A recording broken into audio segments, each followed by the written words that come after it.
Now let's talk about how APTs get into your network. So how are they gaining access? What are their success stories? This really helps us understand and better defend because we're thinking like they would, right? That's really the crux of the issue here is we often spend our time thinking like defenders because that's all we get to do. But imagine if you were trying to get in the network, what would you do? And so we're seeing an increased use of AI and machine learning. No surprise there whatsoever. As Alex mentioned, it's more patient than we are, right? And it can do the same thing millions of times over, whereas a human, it gets bored after 10, right? So it's really a tool. It's a way to cut costs, really. It's kind of a way to look at it, whether it's via time or resources or that expert that they don't need to hire, right? So that they can do it cheaper. Absolutely. We're also targeting cloud and IoT environments, right? So the control mechanisms, the HVAC systems. Cloud also remembers it's a server somewhere else, right? So when we think about how do we protect our cloud, we have to think about where that server resides and what are the protections protecting it. Often just migrating to the cloud is, well, it's not enough, right? Because we still need to protect it and make sure that it's as protected as it would be if it were locked in our closet, right? So we have to look at those things. We're seeing a supply chain attacks increasing, yeah, and the numbers are bad, right? Because they have been very successful at using our vendors and our partners and our consultants and our contracts. And the point is, that's 50% successful. That's a huge number, and so we have to deal with that.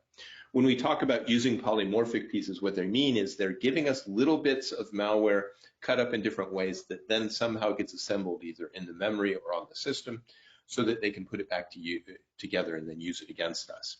The reason they do that is by cutting it up, it's no longer a hole, and therefore it slips through our usual detection. Bypasses signature-based detection, right? Because the signature is changed because it's not really the whole thing, right? Therefore, it looks different and they can't see it. Yeah, a lot of signature-based techniques with regards to being able to detect malware present on a system do involve it's the main thing that polymorphic tries to avoid is signatures by changing the assembly code, changing the order of instructions, things like that.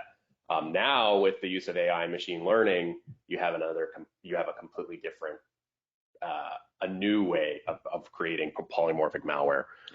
So they can cut up all those puzzle pieces and figure out how to make you put them back together by giving you different versions and different ways to access each little piece. Anyway, so long story short, it works.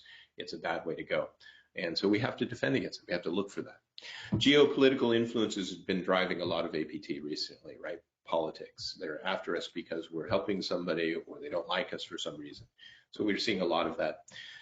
The main goal is still usually espionage, right? They're trying to get into the systems, whether that's to blackmail us about the data itself, or in China's case, to use it, right? They want to copy our cool tech. Well, the easiest way is to steal it from somebody who's already developed it. And just statistically speaking, that makes sense, right? That's the persistence in APT. That's the P. Yeah, so 79 distinct attacks tracked in Q1 by state-backed actors, right? So it's ongoing. We're seeing it more this year, and I'm sure the number will be higher than last year. If we continue on, right, it's going to be almost double of what it was last year. Targeted infiltration of governments, critical infrastructure, and spear phishing was the main choice. And what that means is they're using information that maybe you provided in social media, et cetera, or because you are, the mayor or the admin or an elected official and you're the sheriff, and they know who you are, or they know how you put your emails together, right? First dot last, or those kind of methodologies. Right. So coming after you. Note that 23 and 22, right? The top two are very close: spear phishing and abuse of valid accounts, which is sad. It means passwords aren't good enough. Yeah. People aren't using multi-factor. So these are things that we can really do something about. They are. Not too long ago, I got pulled aside by the sheriff. He said, "You're not making me change my password again." I said, "Well, let's get rid of them. Let's get you on multi-factor. Let's find a way that you don't have to do that." Yeah. Otherwise, you're going to have to move to 12 or 14 characters, which I'm okay with because I know it'll take 300 years as opposed to 12 seconds, right? So we really have to be aware of those.